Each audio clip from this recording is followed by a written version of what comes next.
We'll now take leaders' questions under Standing Order 36. Deputy Mary Lou MacDonald. Good morning, Count Corla. Taoiseach, people are reeling since events that took place in Dublin last Thursday.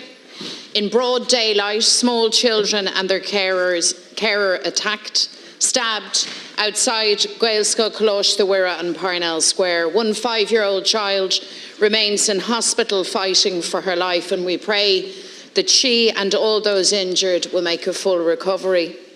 We stand with this amazing school community who, under a heavy cloud of shock and trauma, did incredible work in getting children back to school on Monday. Taoiseach, how have things gotten so bad that young children are in danger outside their school in the middle of the day? I understand the alleged perpetrator is in custody, and in time we will learn the story behind all of this. But the reality is that Dublin city centre hasn't been safe for some time. Antisocial behaviour, open drug dealing and drug taking, street drinking, gangs hanging around causing trouble. And this shouldn't be news to you, Taoiseach. What happened in the aftermath of the horrific knife attack was deplorable, shameful and criminal. The burnt out cars and buses, smashed up shop fronts and the experiences of intimidation bear testimony to the destruction inflicted on Dublin by a mob of thugs. Public safety collapsed, people endangered, Gardai isolated and assaulted. The idea that this violence couldn't be predicted is a nonsense. This situation has been building for months. And by 2:30 on Thursday afternoon, it was obvious that there was a threat to public safety. So where was the Garda Commissioner? Where was the Minister for Justice? A strong policing response was needed, leadership was needed, but instead brave Gardaí were left high and dry. I have full confidence in An Garda Síochána. I have zero confidence in the Garda Commissioner and the Minister for Justice. The cold truth is that Commissioner Harris and Minister McEntee lost control of Dublin city centre.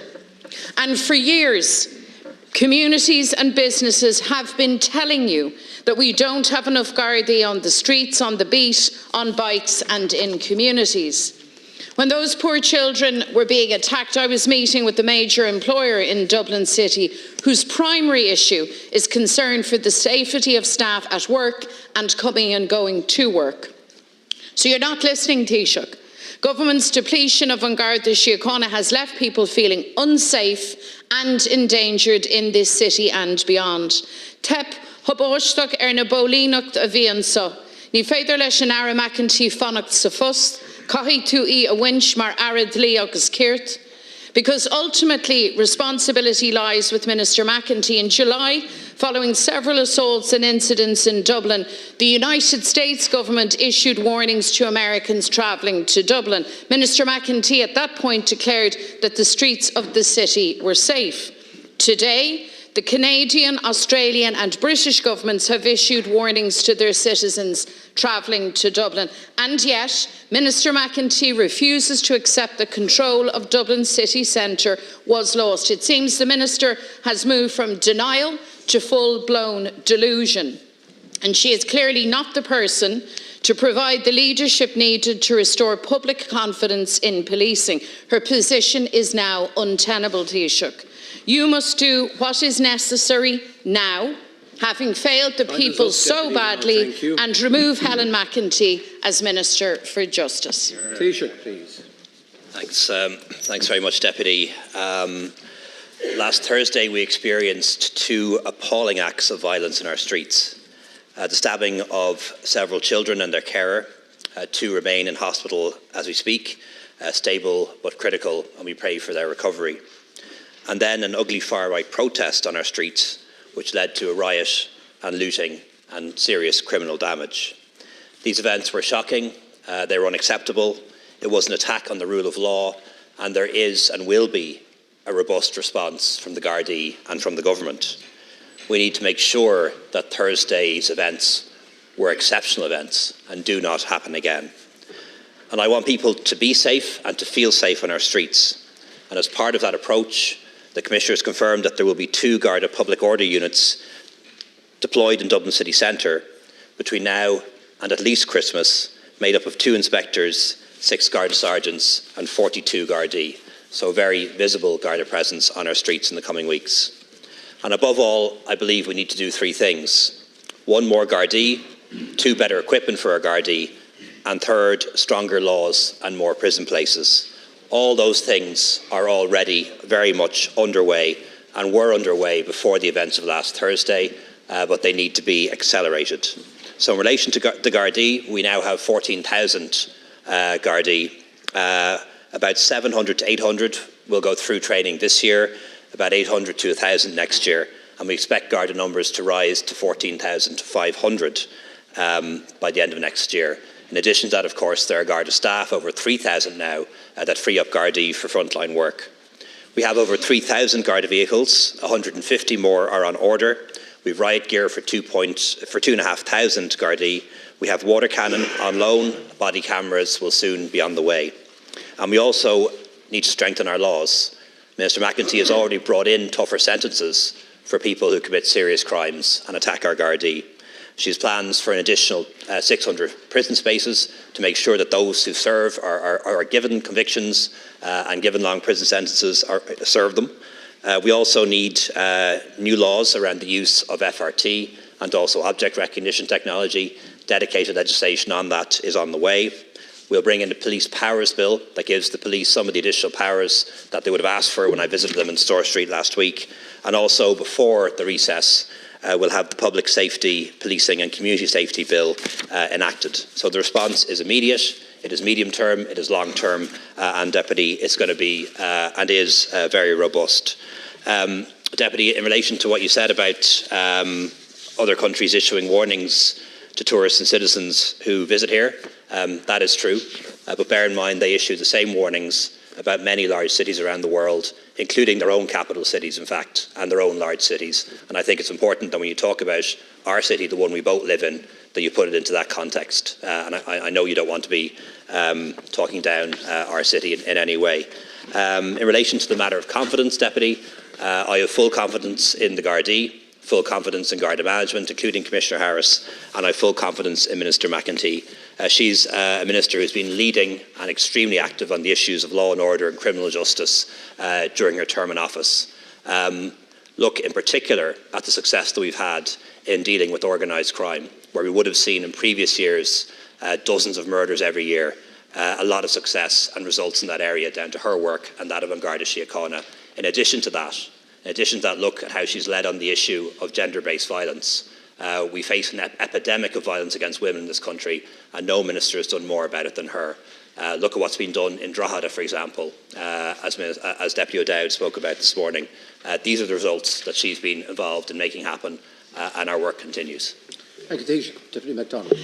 And therein lies the problem, Taoiseach. You are not listening, Taoiseach. You're not listening to communities. You're not listening to parents.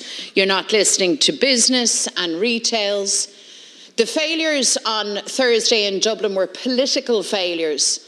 After 12 years of Fine Gael in government, we don't have enough Gardaí to keep people safe. And this isn't just a problem in Dublin, it's much broader than that in cities and towns across Ireland. Hundreds of stations closed, a depleted force, a serious recruitment and retention crisis, people feeling unsafe in their homes, on their streets and in their communities. People could see what happened in Dublin on Thursday coming. So, Taoiseach, you need to start listening. And the truth is that confidence in policing and public safety is at rock bottom.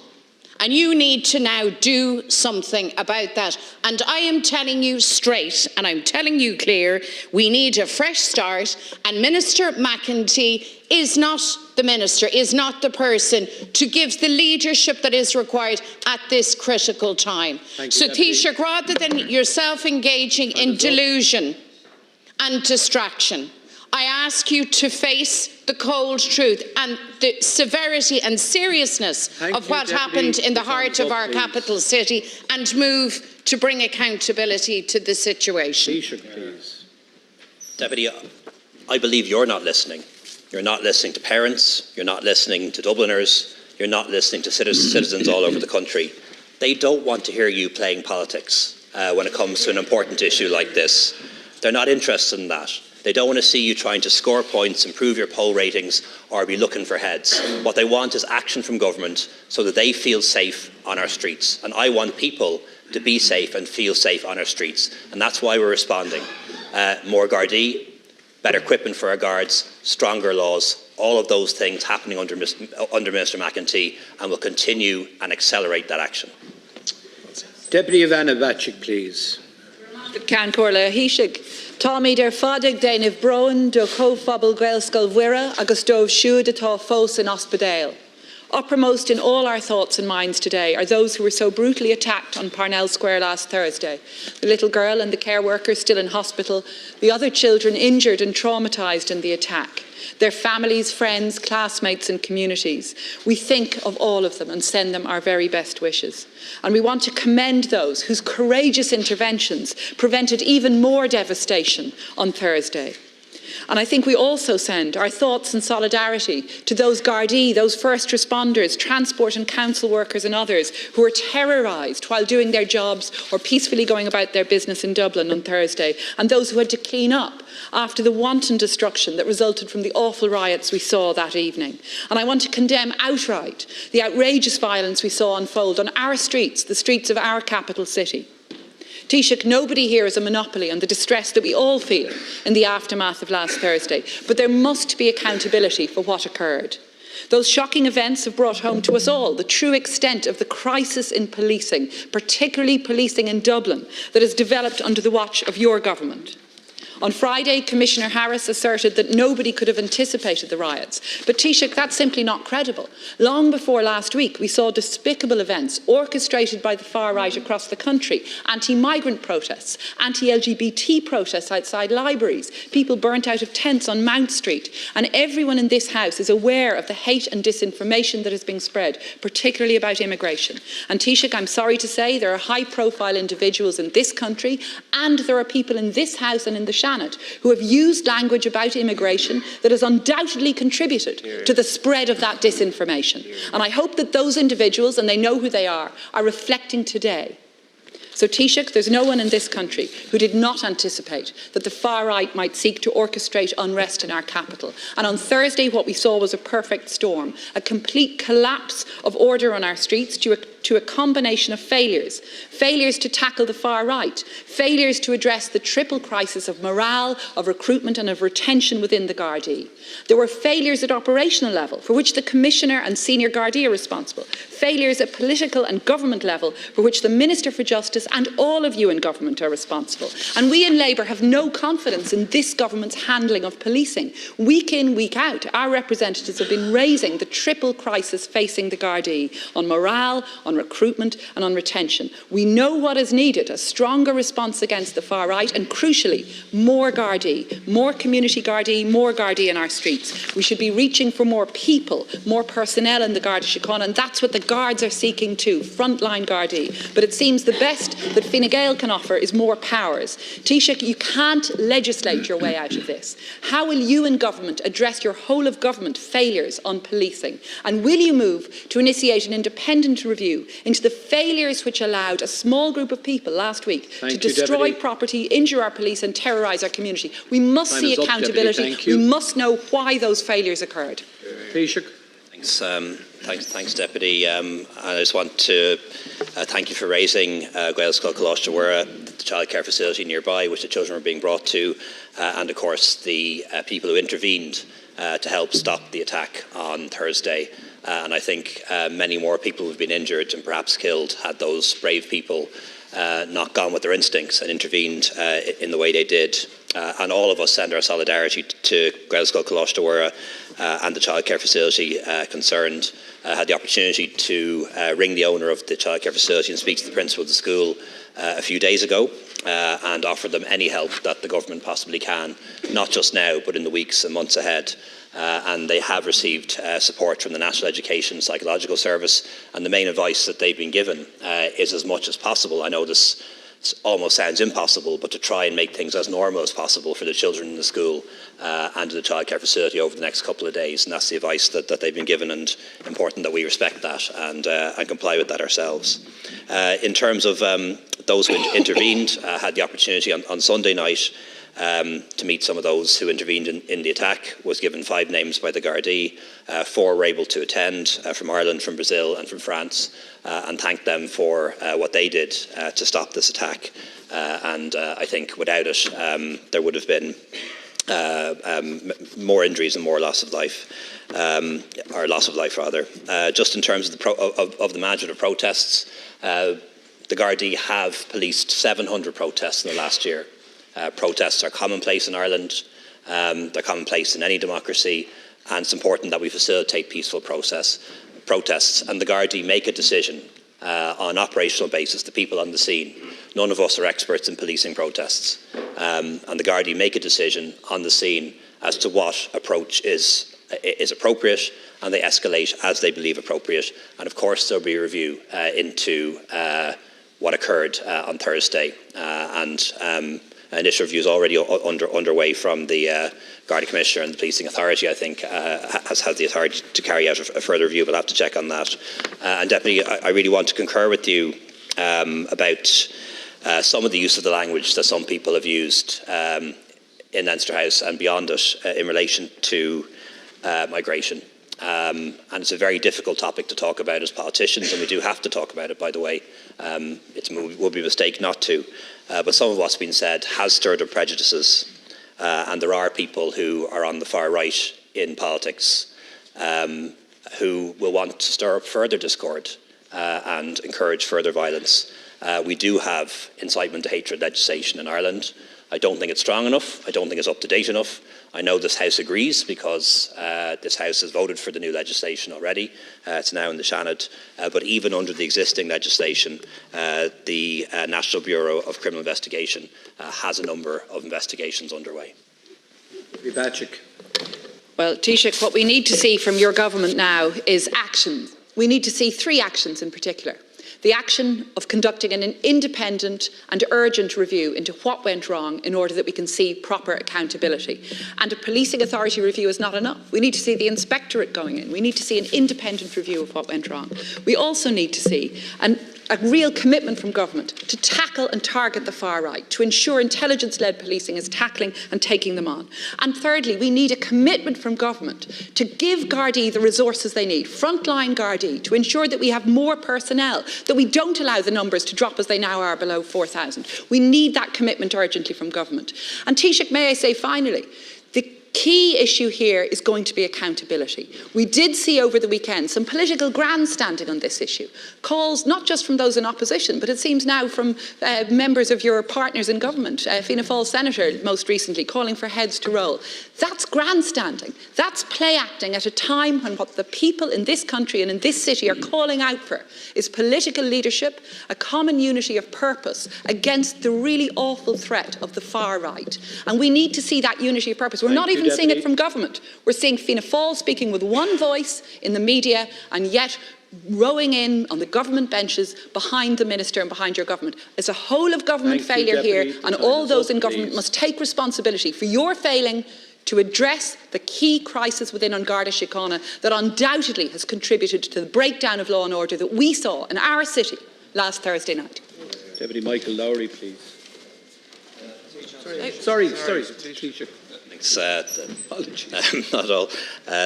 Thank you, Ceann Corla. Deputy Batchick has made a suggestion. It's a suggestion that we will give consideration to, which is an independent review by the Garda Inspectorate. May well be a very good idea. I don't want to commit to this on the hoof on the floor of the House, but I'll certainly give it consideration, and I want to thank her for her constructive remarks. And she is absolutely right that accountability is required. And before we jump to any judgment on what happened on Thursday night and whether the Gardaí did whether there were errors on behalf of the Gardaí or the Minister or the Commissioner, well then of course you'd carry out a review first. That's proper accountability. And what we see from the main opposition party and from others, as Deputy Batchik points out, is grandstanding. Judge, jury and executioner, and she will do the review afterwards. And that's not how politics should be conducted. And it's actually not what the people want. Now, Deputy Lowry, please. Taoiseach, on the same theme, the events that took place on the streets of our capital city on Thursday night last will haunt people's memories for many years to come. A knife attack on innocent children is the most despicable form of violence. People are sickened by what took place outside that school. It has rattled them to the very core. Above all, people need to know that their children are safe. They need to know that the streets in our cities, in our towns and in our villages are safe. Those who swept through the city streets last week were not seeking justice for the school incident. They had been waiting in the wings for a reason to riot. They were ready for an opportunity to take the law into their own hands. People in every corner of the country robustly and justifiably condemned the scenes of vicious hostility and pillaging they witnessed. Recently in the Dáil here, Taoiseach, I addressed you in relation to the resentment that is simmering in towns and villages across Ireland. This genuine and heartfelt anger is not coming from organised factions, it is coming from ordinary people. People are filled with pent-up worry, fear and frustration at how their communities have changed due to the influx of international protectional applicants. It has reached a stage where people... Deputy Batchik, please. It has reached a stage where people fear the department will target every vacant building in their communities. I want to say that Irish people, and I am not racist, they have welcomed, and I have welcomed, the victims of the war in Ukraine with open arms. They have willingly opened their hearts to those in need. But Taoiseach, I do believe that it's time to modify and to rebalance our immigration policy. The events of last week also taught us about the critical role of our Gardai in society and the urgent necessity to focus on the limitations of the force.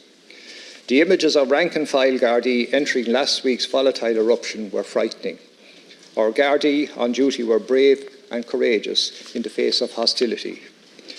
The Garda Commissioner's comments, though, I believe, sum up the situation, and I quote from him, "We responded as the events unfolded." I believe that this approach and response was an abject failure of management and policing policy. It was a humiliating operational failure.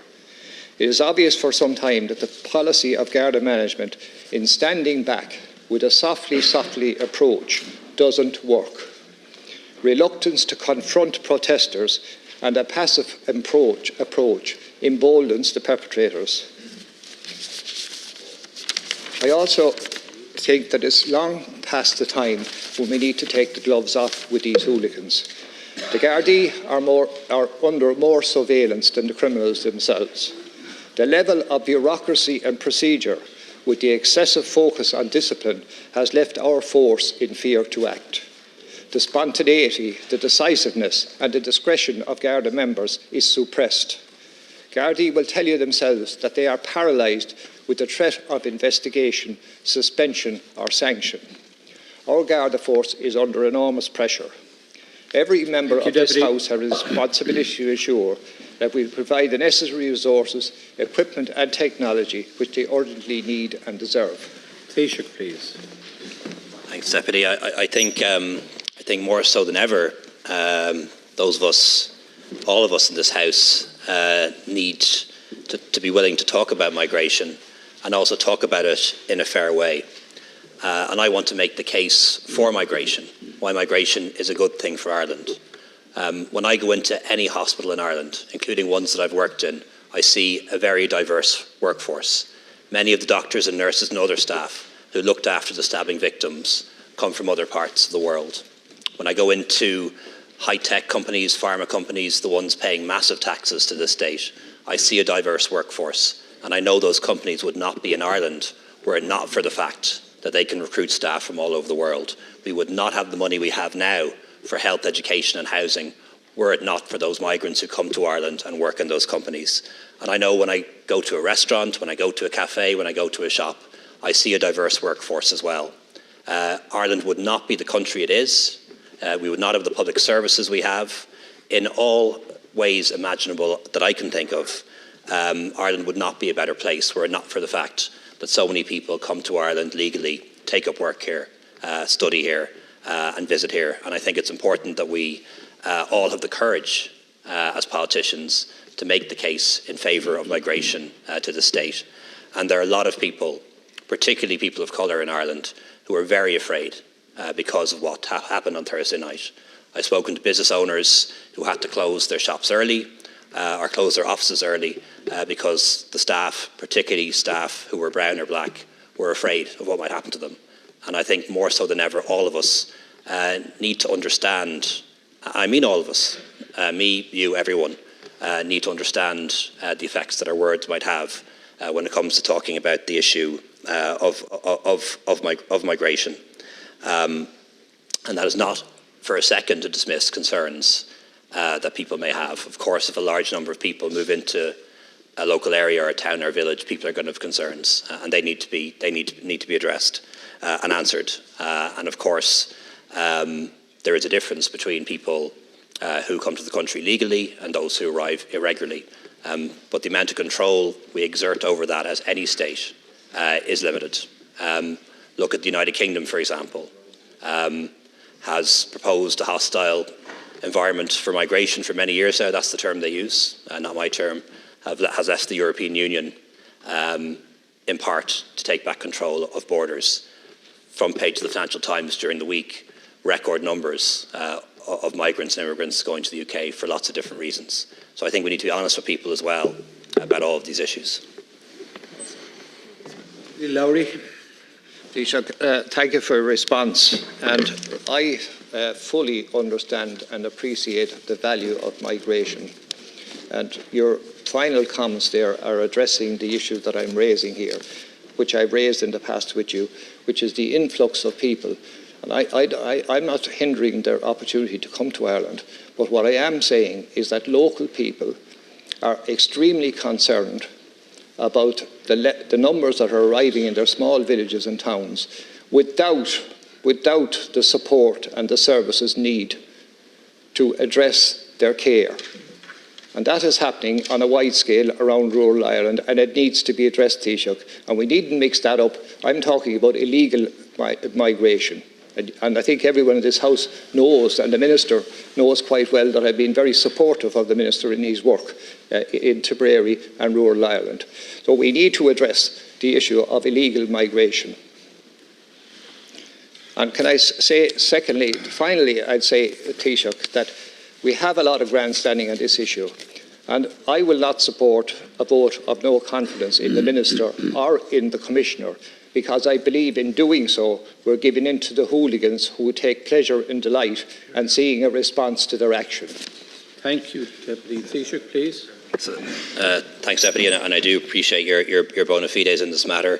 I think it is important to say, though, that people who come to Ireland to seek international protection are not necessarily here illegally. Under our laws, people can seek international protection in Ireland, and their status only becomes illegal when their application has been refused and a deportation issued. So I think it's important that people don't conflate those seeking international protection with people who are here illegally. It's not actually the same thing. Just in relation to what the Deputy said about people's concerns, I absolutely understand and appreciate those concerns. I know them from my constituency, I know them from around the country. When a large number of people from any background are accommodated in your parish, in your town, in your village, of course you're going to have concerns about what the impacts are going to be in relation to education, in relation to law and order, in relation to health. And yes, we need to respond to that. And we've established community engagement programmes so that we can give people proper information about what's happening. We have the Community Safety Fund, or the Community Recognition Fund, to recognise communities that have accepted a lot of people. And I know we need to do a lot more around making sure that schools are properly equipped, and GP services in particular. And there are a lot of challenges in doing that. But we know we have to act in those areas. Deputy Marion Harkin on behalf of the Independent Group. Thank you, Ken Corlad. Taoiseach, this afternoon our first thoughts are with a little girl and her carer gravely ill in hospital following a horrific knife attack. And secondly, we extend our heartfelt thanks to those who intervened and to all the services for helping to protect our capital city from mindless violence and far-right fuelled hatred and fury.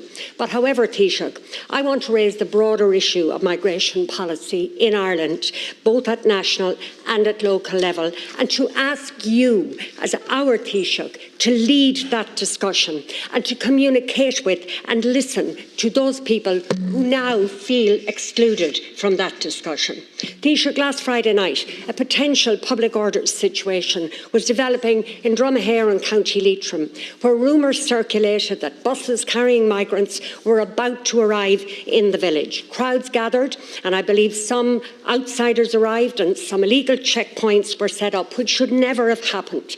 The concerned residents of Dromahair called the Gardai, and 90 minutes later, two Gardai, who I believe are covering most, if all, of North Leitrim, arrived as soon as they could. Now, as it turned out, no bus arrived and the situation dissipated. And while I will raise the issue of Garda resources with Minister McEntee later, I now want to ask, why did this happen?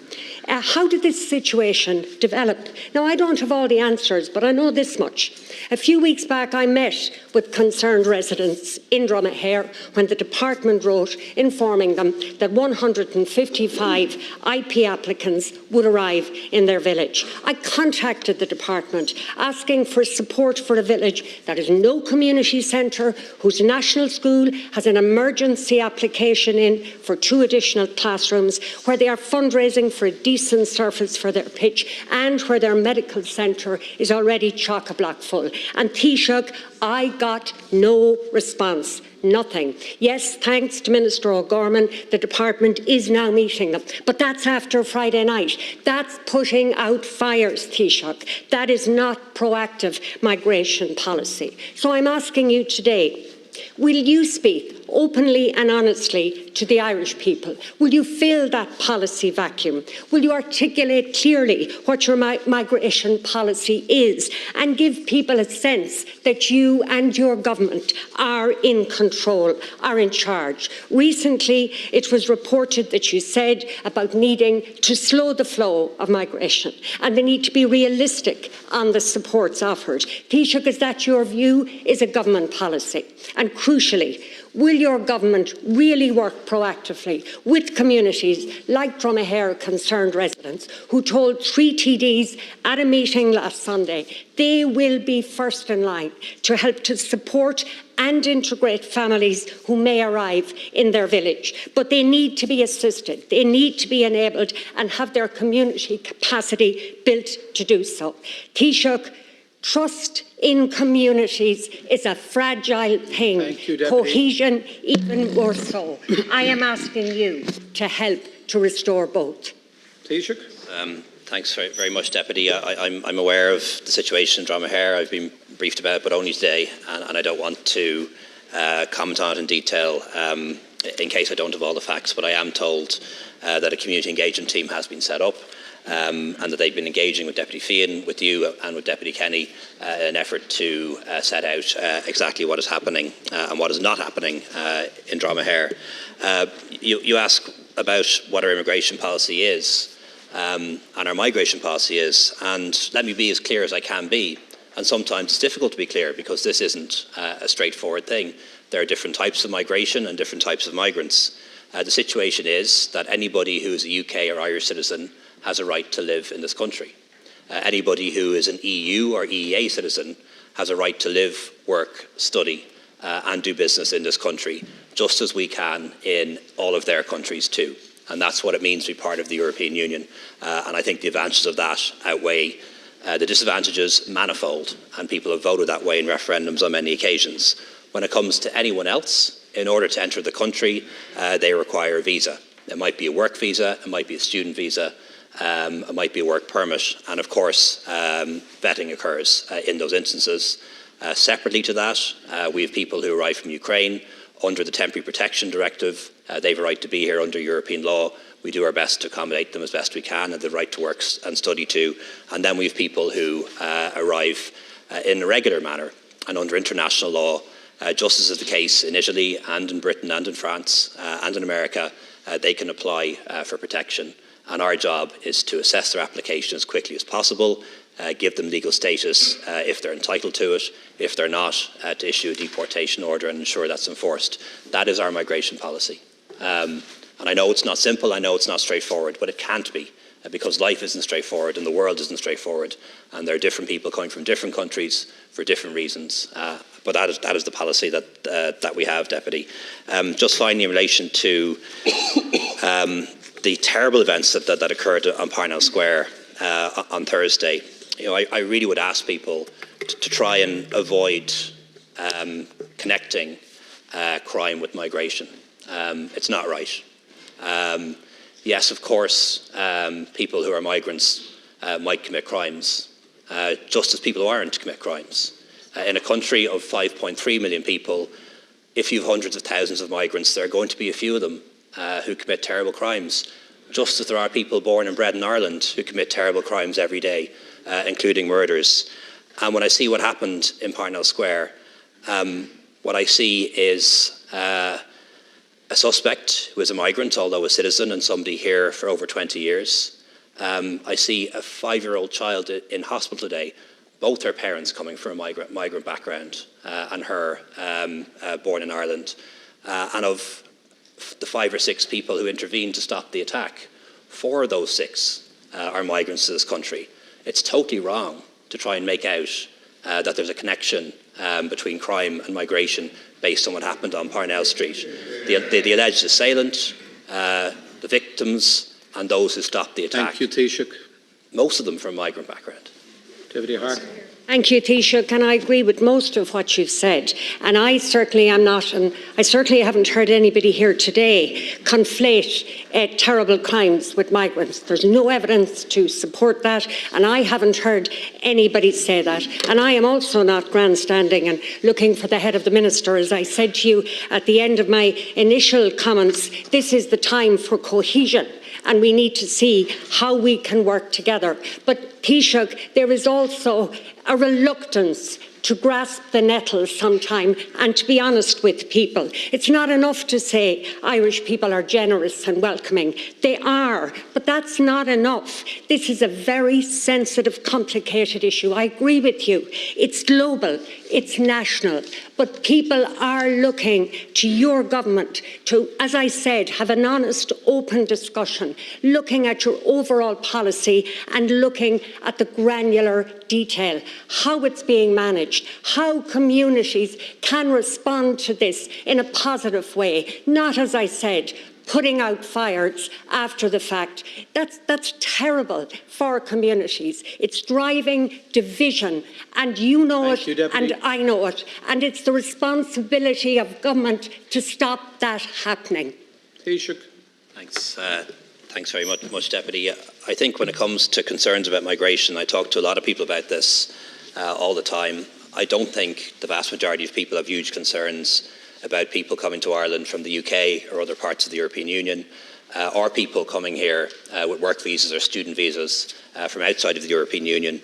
There is a real concern around irregular migration, people arriving here seeking international protection, precisely because it is so hard to manage. You don't know how many will arrive on any given day, or where they're from, or what documents they will have. But contrary to what you will hear, and contrary to what is being spread about the place, the numbers of people seeking international protection in Ireland this year will be lower than last year. Roughly 13,000 this year, down from 15,000 the year before.